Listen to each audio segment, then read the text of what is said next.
Coming up on show 751, a Lexus trademark that could hint at a new plug-in hybrid model. Stick around, I'll tell you more.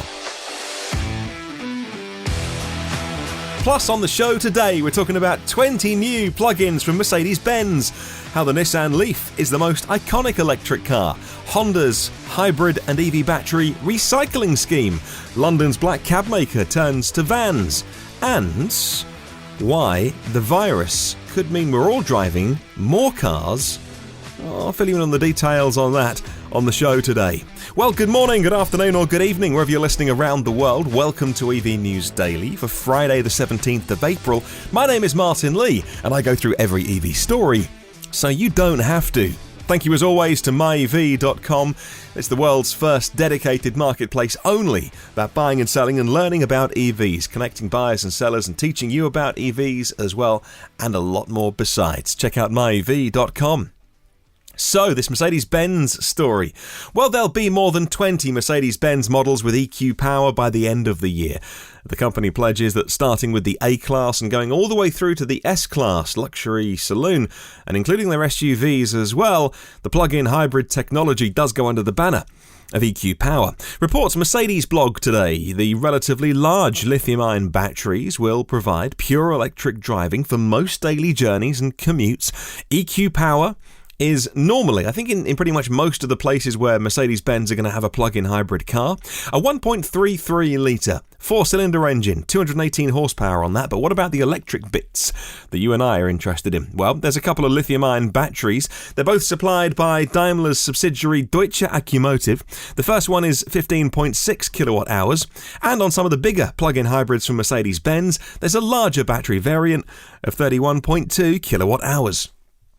Only a couple of years ago, by the way, an EV with 31.2 kilowatt hours, even a full EV, was kind of reasonably respectable.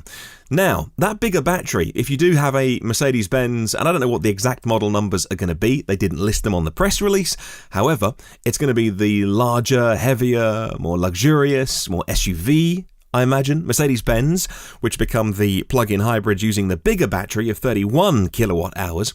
That is going to come with DC fast charging with the CCS combo plug. Now look, this is very good news because, firstly, plug-in hybrids charge, until now, plug-in hybrids charge woefully slowly. Plug-in hybrids are perfect to charge at home overnight on a wall box or even a 3-pin granny plug. But you know this happens. Someone has a plug-in hybrid car with a teeny tiny battery and they're doing a motorway journey, which is, let's face it, not the use case for a plug-in hybrid with a teeny tiny battery. And I've pulled up to those DC fast chargers before that have maybe an AC slot as well, and I know that there's been a plug-in hybrid plugged into that when I pulled up to the services and got some lunch and a coffee, and I've left half an hour later and it's still been plugged in. Of course, I know that plug-in hybrids are the right thing for many people, and actually might be the right thing for you as well. I'm not having a moan at plug-in hybrid drivers, I'm just moaning at some of them who don't really know the etiquette of how to use DC fast chargers because they're so rare on the motorway service stations and as well. The worst thing is when they're next to a couple of, 3 or 7 kilowatt posts and they're still plugged into the fast charger. But this is all changing. And it's changing for the better, with Mercedes-Benz putting in, I don't know what charge speed it is. You see, a lot of the car manufacturers, when they put a press release out or they on their website, they're advertising it. Have you noticed this?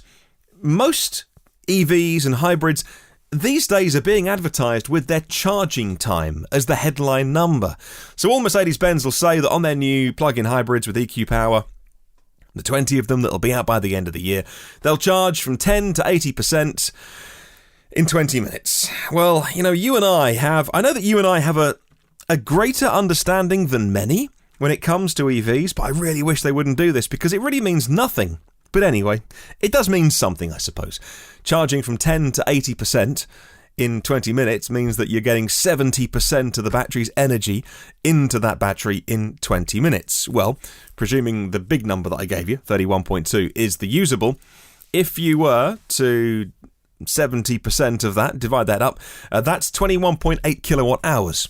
So you can do some rough maths and go, actually, if Mercedes-Benz are effectively saying you can get 21.8 kilowatt hours into the battery in 20 minutes. Well, take that 21.8, divide by 20, which is 20 minutes, and multiply by 60 to get an hour, and you get somewhere around, health warning here, these are very rough maths, like 65 kilowatt charge speeds. Now that, again, is really respectable. And well done, Mercedes, for putting DC fast charging on a plug-in hybrid with such a big battery, and also a really sensible charge speed. Because look, after half an hour you're going to be full anyway, and you really shouldn't be on a charger much past 80% because they're going to start slowing down, aren't they? So that's great news, a great positive piece of news to start the show with today. And by the end of the year, 20 of those models are going to be on the road from Mercedes-Benz. And if you get the one with the bigger battery, obviously they've still got AC charging. I should mention that as well, just in case any people are wondering on the podcast. Yeah, it'll have AC charging like you can imagine, but also DC fast charging too. Wow. At least if we say 50 kilowatts plus, right? That sort of gives me some wiggle room for my terrible maths. Let's move on to the Nissan Leaf next. And a driving electric survey of more than 700 people has revealed the Nissan Leaf as the most recognisable electric car on sale in the UK. Now in its second generation, says the Driving Electric magazine. Well, yeah, I mean, you can sort of call it the third generation because the Nissan Leaf E Plus with its 62 kilowatt hour battery is the third one. But I know what they mean. Second generation as in it's the second looks wise. Celebrating their 10th anniversary this year, the Nissan Leaf, says the magazine, is one of the world's best-selling electric cars to date. Now that is telling, because up until recently I was pretty confident, even a few months ago, I was pretty confident in saying when I talked about the Nissan Leaf, the world's #1 electric vehicle. The Nissan Leaf, the world's biggest selling EV. But I knew the Model 3 was catching up quickly. And to be honest with you, over the last few weeks, everything going on, it's just one of the stats that I've not tracked. So I'm going to make it a priority over the weekend to have a little look online, see if I can tally up total number of Nissan Leafs sold around the world, total number of Model 3s delivered around the world. I think the crossover point, I think it may have happened. Surely I would have heard about it. Surely somebody somewhere would have gone, hey, the Model 3 is the world's best-selling EV. So maybe the Leaf still is in the lead. I'm going to do some bit of research over the weekend when I get 5 minutes spare. Of the survey respondents to this magazine in the UK, 94% of them recognised the Nissan Leaf. That's pretty good. The Model S was second. Jaguar I-Pace was third, which amazes me. The Jaguar I-Pace was the third most recognised EV in this survey. Wow. I am surprised. It doesn't scream EV, it just screams very nice Jaguar when you look at the styling.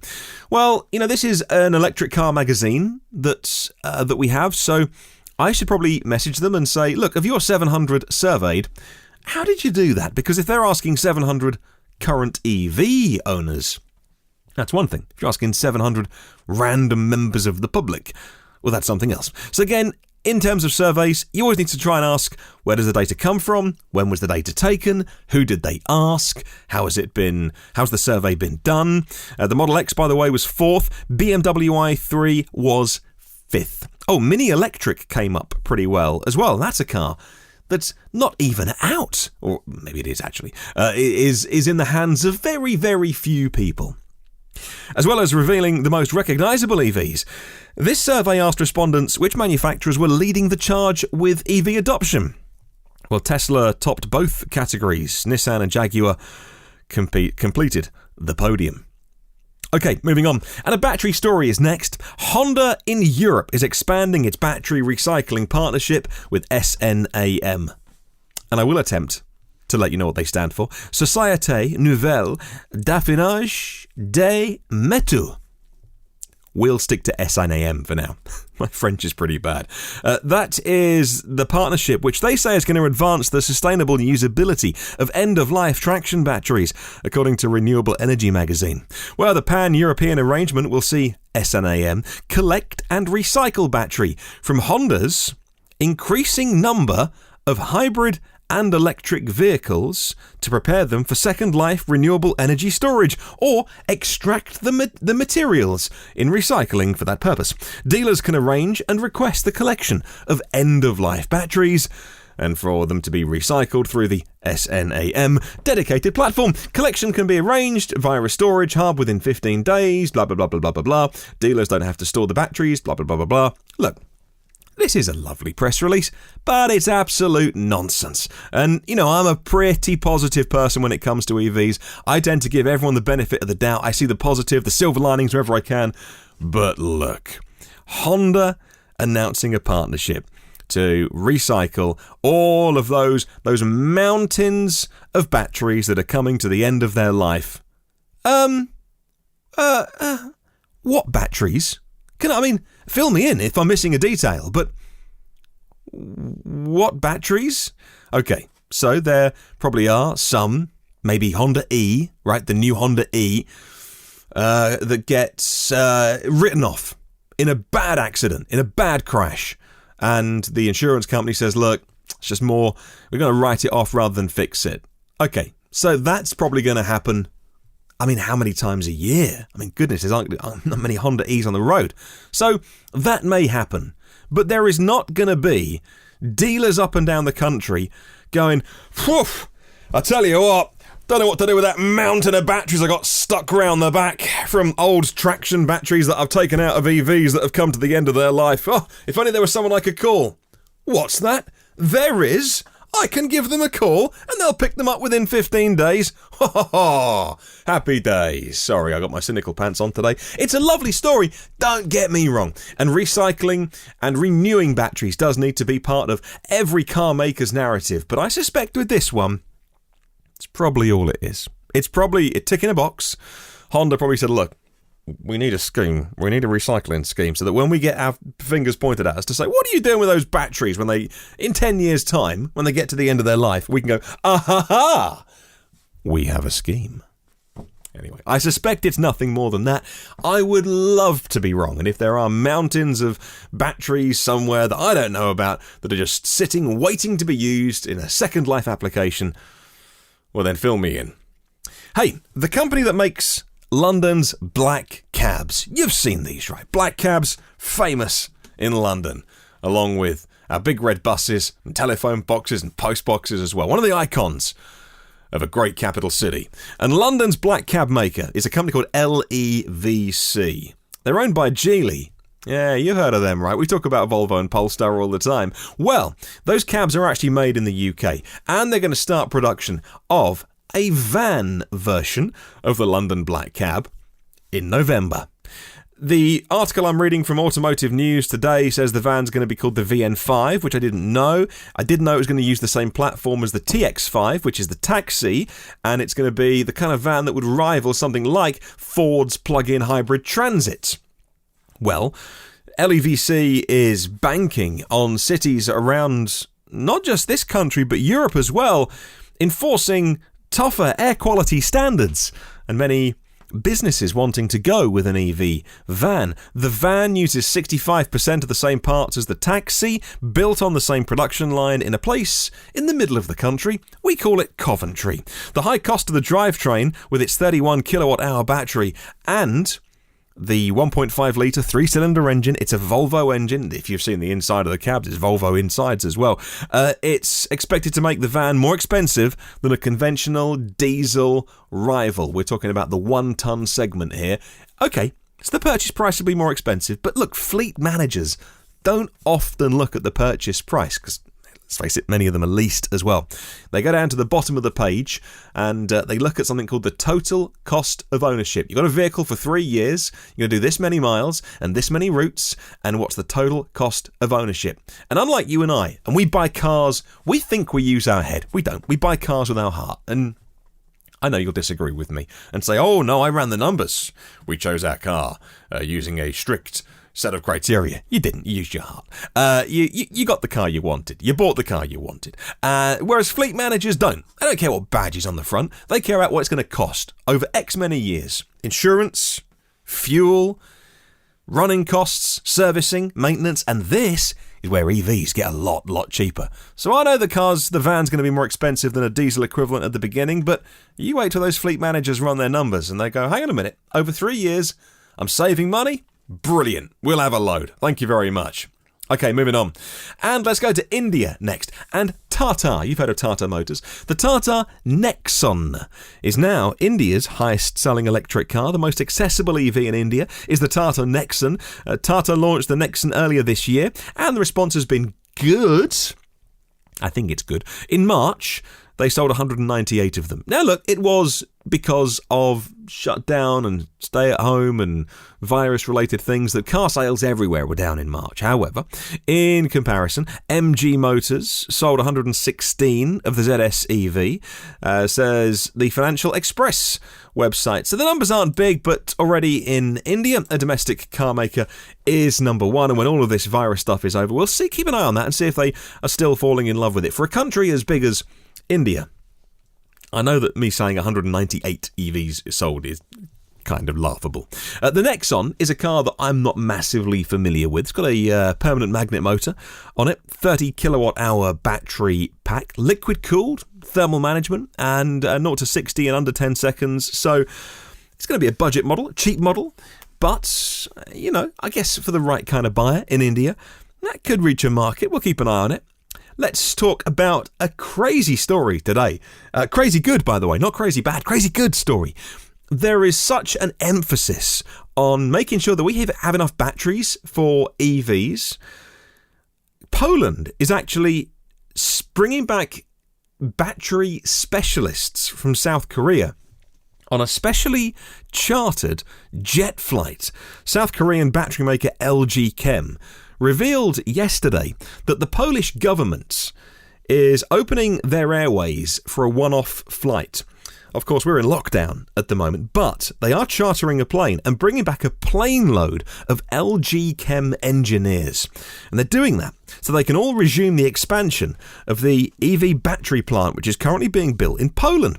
It's an exception to the country's very strict measures around coronavirus, says the Korea Herald website. According to LG Chem, the company put 200 employees on a special Polish Airlines flight on Friday morning, and they are heading straight to the construction site in Poland to restart the work. LG Chem is planning to double its EV battery production capacity this year in Europe. They want to hit 60 gigawatt hours with the average pack size in their cars they supply. That's about 1 million EVs a year, and the way that, or rather because Poland is so invested in this LG Chem battery plant in Poland, they're actually going to waive the normal 2-week quarantine requirement for anybody flying into the country. LG Chem employees are being tested.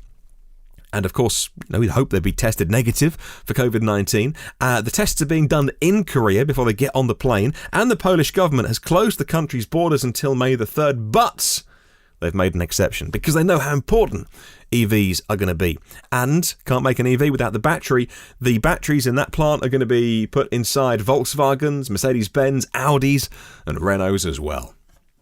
Okay, let's talk Lexus that I mentioned at the beginning of the show. A Mackie Club forum user has posted trademarks that Lexus filed here in Europe surrounding the NX. It's a rather kind of, I was going to say average, but that does it down, doesn't it?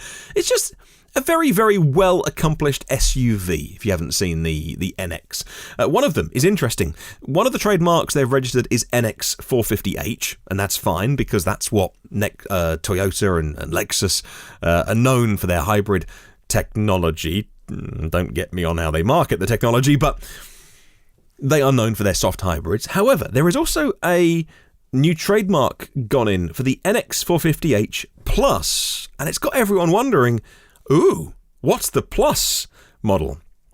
Well, there's plenty of people that think that means it's going to be the plug-in hybrid version, according to CNET. More going on with the hybrid system than simply a soft hybrid. Maybe the plug-in hybrid powertrain is indeed coming to Lexus by the end of the year. The brand declined to comment on future products. If the NX450H Plus is indeed the plug-in hybrid, it'll probably use Toyota's RAV4 powertrain, the RAV4 Prime, I should say. That's an equivalent of 90 miles a gallon, very efficient, like 39 miles on full electric power at 302 horsepower. Makes for the RAV4 Prime a very quick car, by the way. Of course, electric always does. Cars are always better when you add some electricity. All right, 2 more stories. And the soundtrack to an electric car is going to be on many people's minds as more and more cars do have to get the now standard I'm driving below 20 miles an hour noise. When a driver starts up their BMW i4 later this year, or maybe next year, when the i4 is out from BMW, the legendary composer Hans Zimmer will be the one making the noise, so to speak. The sonic signature for the BMW i4 is being made by Hans Zimmer, says the New York Times. In the US, NHTSA has adopted the rules from 2018 about artificial sounds. Congress made it a requirement that light-duty hybrids and EVs emit a noise to watch out for pedestrians, or other pedestrians and cyclists to watch out for you. European Parliament did the same, mandated that EVs next year must sound similar. That was the actual thing they passed. Must sound similar to combustion cars when going below 20 Ks. The rule is taking in full effect from next year, and Hans Zimmer explained in his view that the BMW Iconic Sounds Electric Commission, he said, was more about deleting than adding. I love that. You know, I used to hand in something, maybe in university, that was, short, to the point. As in, it wasn't a lot there. It's not about quantity. It's about quality. It's about what I have put in. Hans Zimmer seems to be doing the same here with his commission to create the sound for the i4. He says it's about deleting rather than adding. So if he delivers something at the end of the year after months of work that sounds like your 5-year-old could have done it, no, it really was the genius of a composer that's done many, many musical scores for the world's biggest films that focused on deleting rather than adding.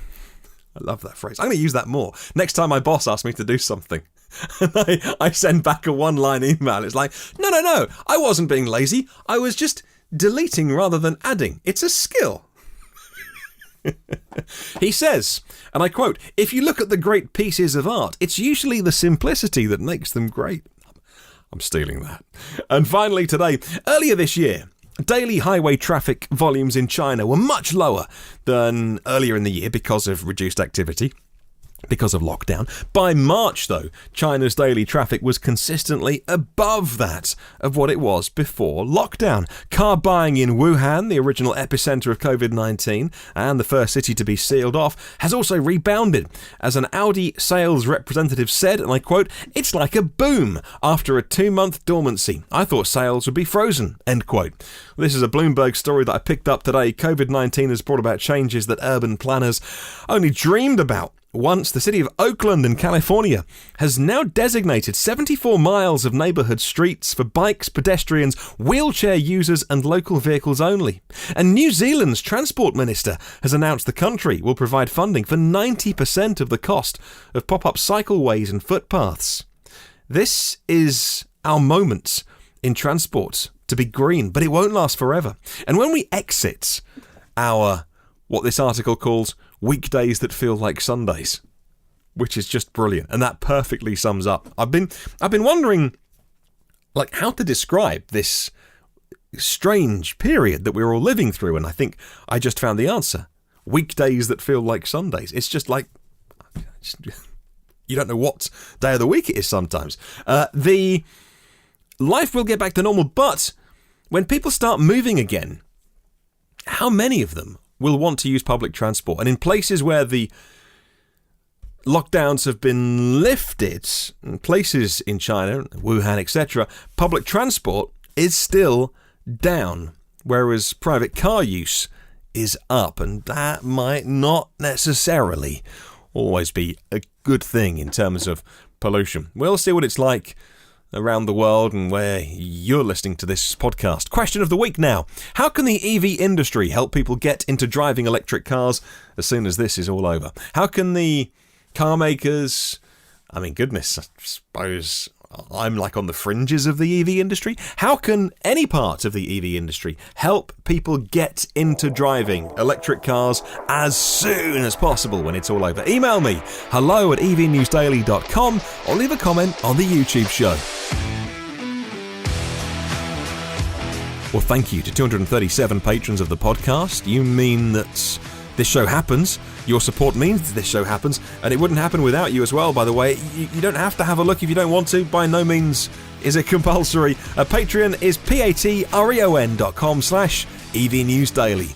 Thank you as always to my premium partners, Phil Roberts of Electric Future, Brad Crosby, Avid Technology, Brightsmith for clean tech talent, Porsche of the Village in Cincinnati, and Audi of Cincinnati East. If you can leave a little review on Apple Podcasts, it really helps grow the show. But heck, I know you're busy, no worries if not. Come and say hi on socials by searching EV News Daily. Have a wonderful day. I'll catch you tomorrow. And remember, there is no such thing as a self-charging hybrid.